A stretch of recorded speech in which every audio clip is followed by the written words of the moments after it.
So today we want to talk a little bit about the idea of multi-tenant industrial as the apartments for industry.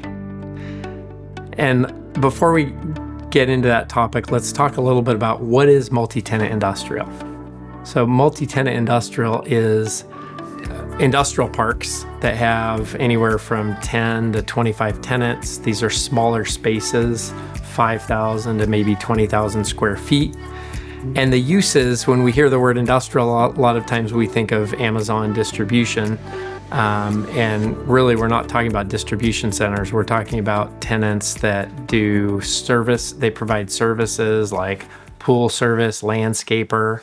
We're talking about tenants that do construction, that do light manufacturing, maybe specialty distributing.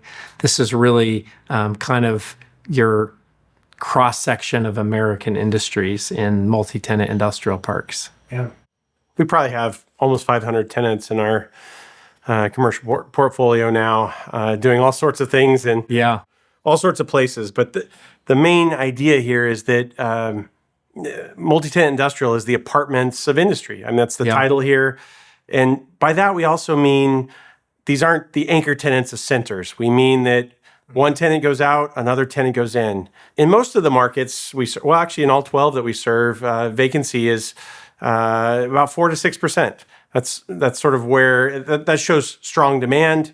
That shows that when we lose a tenant, there's another that can go in. Usually they don't have the ability to demand, extravagant tenant improvements, which are expensive.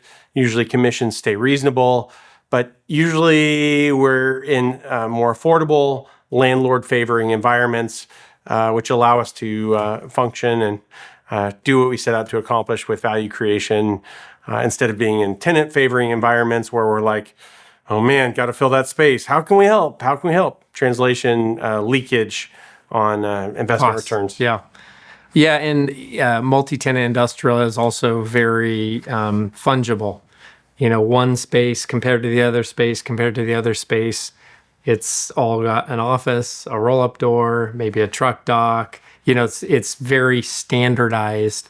Whereas, as you get into more specialty industrial, it's unique functions for what is specifically in that space. But much like apartments, it's like, do you want the one bedroom or the two bedroom? Do you want the balcony or not? Do you want the 5,000 square foot or the 2,500 square feet? Do you need two offices or one? It's a very functional, fungible asset type.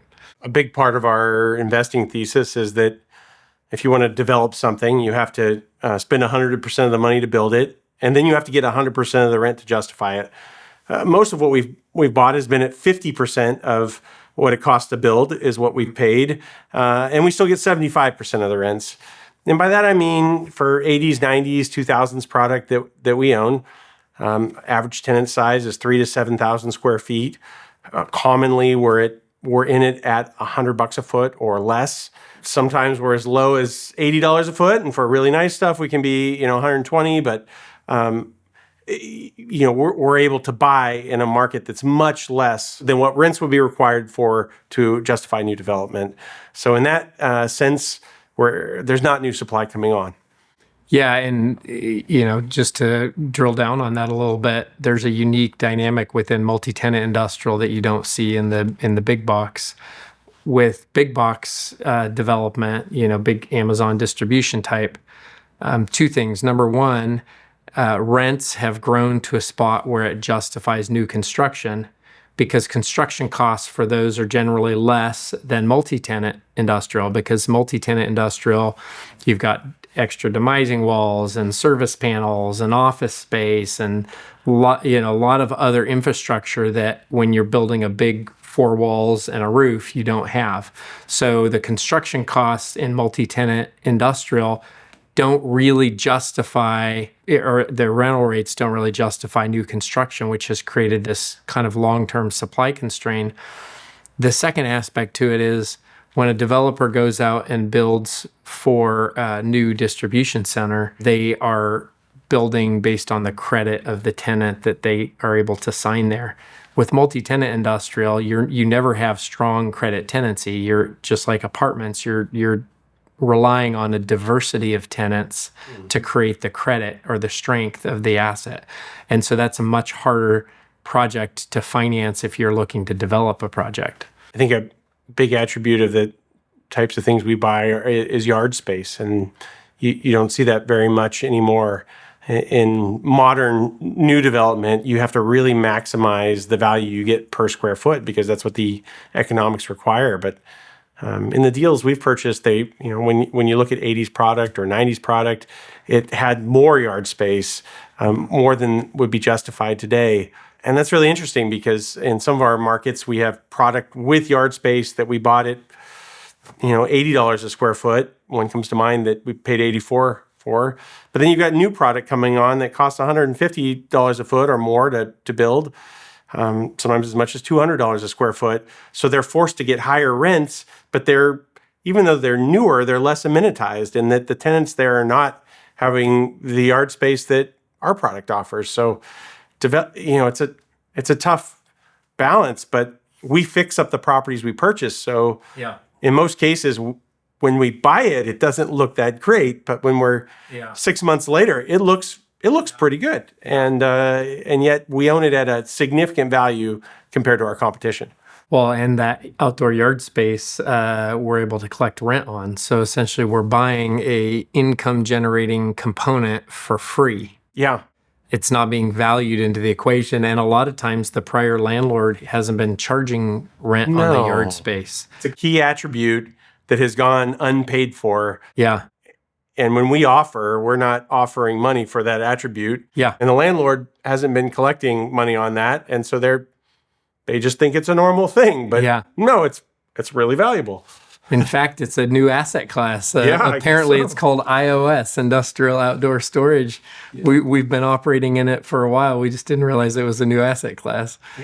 I think a big part of this is to understand that small bay industrial has utility characteristics. It has infrastructure characteristics. Like in a community, this is last mile. This is where entrepreneurship lives.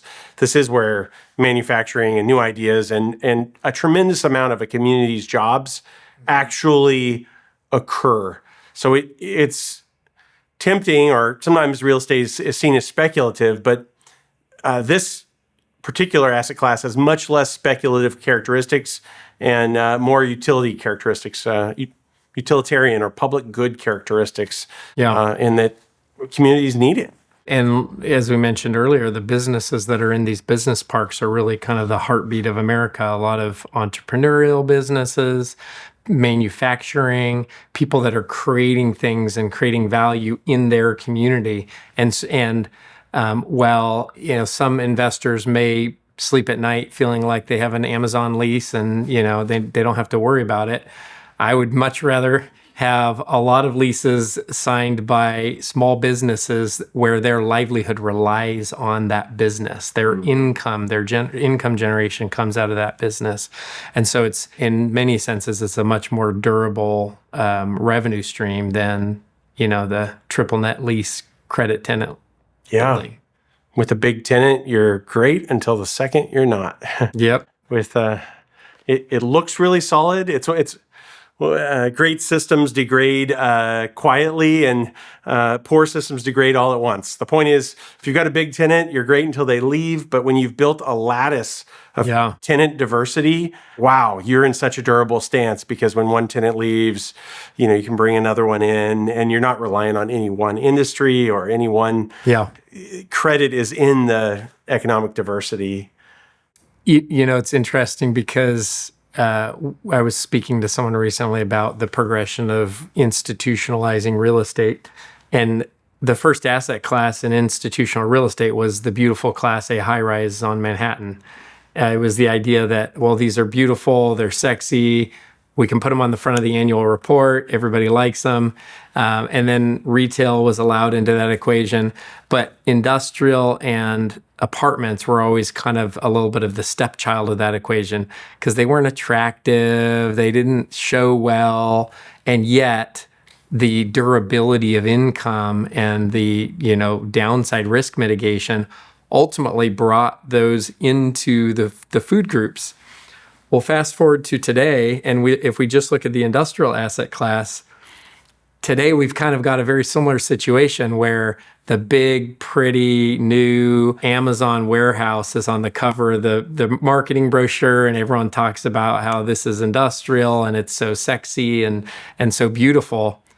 And yet there's this sub-asset class that has incredibly durable cash flow. It has a diversified tenant base. It's incredibly needs-based. It's a very sticky, durable asset, but maybe it doesn't show as well on the cover of the It doesn't. the brochure.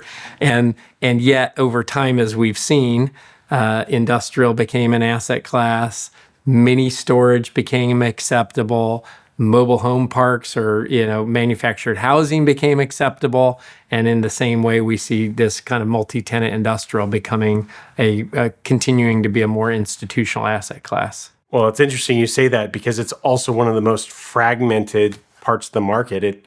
It's so quote mom and pop owned. It's still owned. It hasn't had the consolidation that other apartments have had, offices had, shopping centers have had. It's still very locally owned, but that is changing, and we are a part of that. When a group like ours brings precise, defined conviction, we're vertically integrated, we self-manage, we're able to make these assets attractive, we're able to manage them well. Most of them are managed sleepily, it's a passive thing, but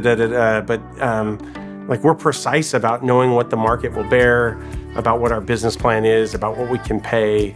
I mean, it's a great opportunity, and I would say it's a great opportunity for tenants as well. We're beautifying these parks, we're running them well, we're giving when tenants have needs, we have an app for that. Things happen quickly, customer service happens quickly. So there is a professionalization that happens as a result of, our investment as well. And that's why we think that multi-tenant industrial is apartments for industry.